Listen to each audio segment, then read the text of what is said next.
test. Buntag, sirs and ma'am. I will be reading the message of our provincial director. He is now in Lapu-Lapu. He has a meeting with personnel from Camp Grande. So I will read this message. Esteemed members of Cebu Citizens Involvement and Maturation, People's Empowerment and Liberation, representatives from Commission on Elections, sir, civil society partners, and distinguished guests, good day to all of you. I stand before you today with deep gratitude and admiration for the role CCIMPEL plays in upholding the democratic integrity of our elections. Your steadfast commitment to voters' education, election monitoring, and civic engagement has made a profound impact in ensuring that every Cebuano's voice is heard and every vote is counted. As we approach the 2025 midterm national elections, we are reminded that our democracy is not about the act of voting, but about fostering an environment where citizens can exercise their rights freely, safely, and responsibly.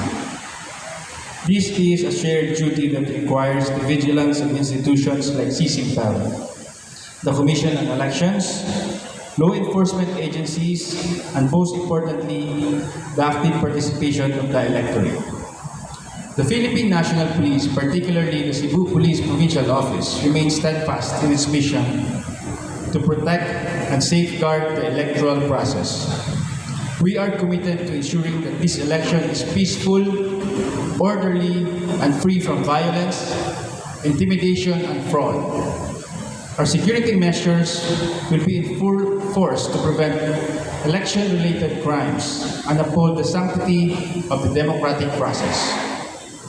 However, maintaining a fair and credible election is not the sole responsibility of the police force. It is a collective effort. This is where organizations like CCIMPEL serve as the pillar of electoral integrity. Through your initiatives in voter education, poll watching, and advocacy for clean and honest elections, you empower the people of Cebu to make informed decisions and resist electoral malpractices. We call on all the stakeholders to remain vigilant and proactive.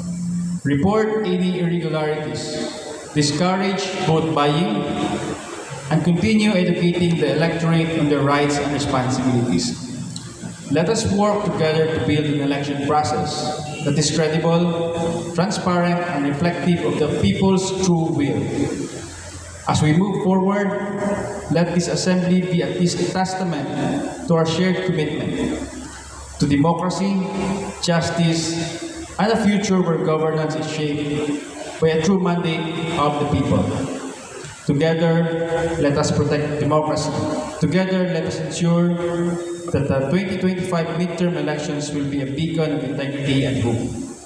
Mayong buntag ug daghang salamat kaninyong tanan.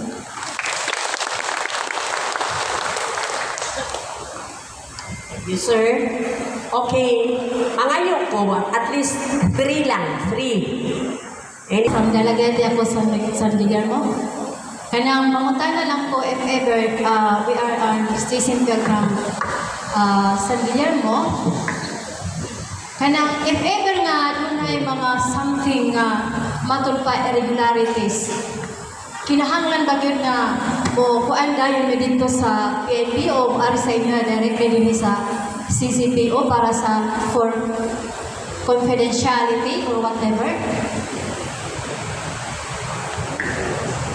May buntag sa tanan. Yes, sir. So every polling center o polling precinct na nami deploy nga police officer dito. So nunid na nga tawag pa yun sa amuang provincial command kundi direct na po dito sa amuang police nga i-deploy sa tag sa ka mga polling precinct. So kada sa parokya na asem na sir. Kaya di ba nato ibawaan na sa CCCP base mo niya na dito sa sa mismo sa parokya, adunay mo adto dito nga maghimo og dili mga kasikas. So kasagaran itong probinsya sa Cebu, dugol naman na ito ang parokya o ang munisipyo, kung diin, tuwa dito ato ang mga pwede rin sa dito ma'am, naramay ipang publish or ipang post na nato karon sa tagsa-tagsa nato ka munisipyo, ipang post na ang number sa atong police station, contact number, o sa labi na po, contact number sa ato ang hipi ma'am, na sa tagsa-tagsa nato ka munisipyo. So that's all. Thank you, sir. Ayan, salamat. Taga Camotes ko. Ako observan, dili ka relate ang taga syudad ano Pagayo, pero dito sa probinsya, sumasagimon sa pare kanina, ang demokrasya madaot ra during election tungod sa kwarta. Ang paagi sa paggamit sa mga politiko sa kwarta, involved po suma sa kanang pag-change sa ato mga lain-lain nga platform sa social media. Kay ang pamayad kuno karon ipadaan naman sa lawyer or GCash. Unya, naa pa ba kay solusyon aning pagiha nga nag-ano mapudog ka bright ang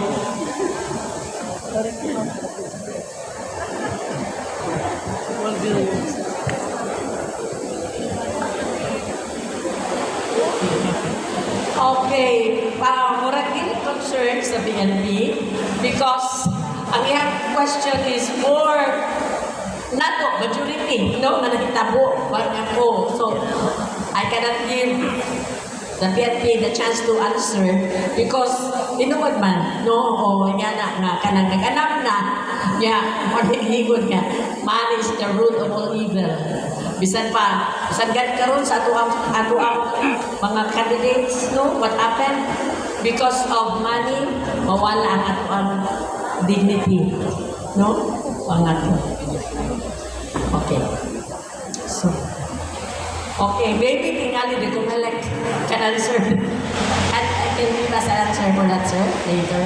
Okay. Ano, kami sa akong sa mga police officers doon ni mauta na kung doon na ba'y reshuffling mo sir sa inyong assignment?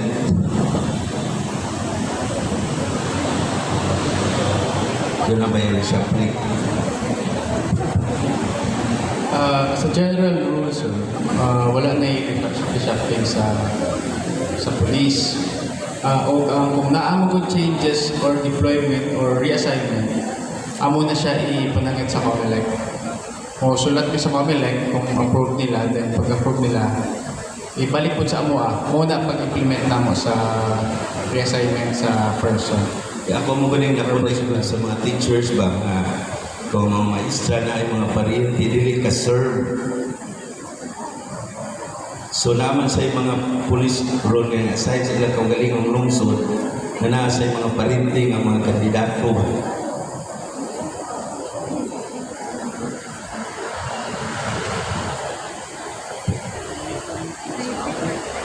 Nasa PNP, sir, nga katong, for example, nga sa PNP officer na kasi yung banwa niya naa kay pariente o relative nga mudagan sa dihang kanang municipal, amo gina siya i-transfer, sir, para walay bias.